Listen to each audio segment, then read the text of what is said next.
ফিলিস্তিনে কি লুকিয়ে হত্যা করা হচ্ছে ভাই? ফিলিস্তিনে কি গোপনে হত্যা হচ্ছে? সারা পৃথিবীর কোটি কোটি মানুষের সামনে, কোটি কোটি মানুষের সামনে। গতকাল ফিলিস্তিনি একজন তরুণী তার ভিডিও দিয়েছে, যে তারা আগে ভিডিও দিত ভাই বোন মিলে ভিডিও দিত, বাপের সাথেও ভিডিও দিয়েছে।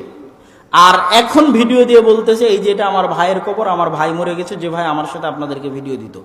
এই যে এটা আমার বাপের কবর, আমার বাপ মারা গেছে, যে বাপও আপনাদেরকে ভিডিও দিত। দুনিয়ার মানুষকে সম্বোধন করতেছে যে এই যে দেখেন ফিলিস্তিনের এই অবস্থা, এই যে কারেন্ট নাই, এই যে পানি নাই, এই যে বিদ্যুৎ নাই, এই যে খাবার নাই, এই যে আমাদেরকে হত্যা করা হচ্ছে, এই যে আমার ভাইকে মেরে ফেলে দিল, এই যে আমার বাপকে মেরে ফেলে দিল, এই যে আমার বোনকে মেরে ফেলে দিল।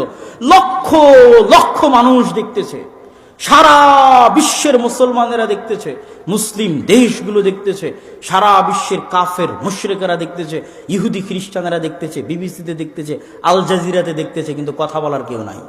তাহলে আমরা যদি ওই যুগের বানু ইসরায়েল না হইতে, এর চেয়ে বড় উদাহরণ কি নিবেন?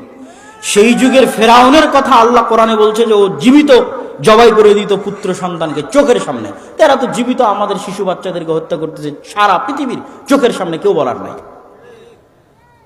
তাহলে আমরা বানু ইসমাইল কিন্তু হয়ে গেছি বানু ইসরাইল কেন? আমাদের স্বভাব চরিত্র, চাল চরিত্রের কারণে আল্লাহ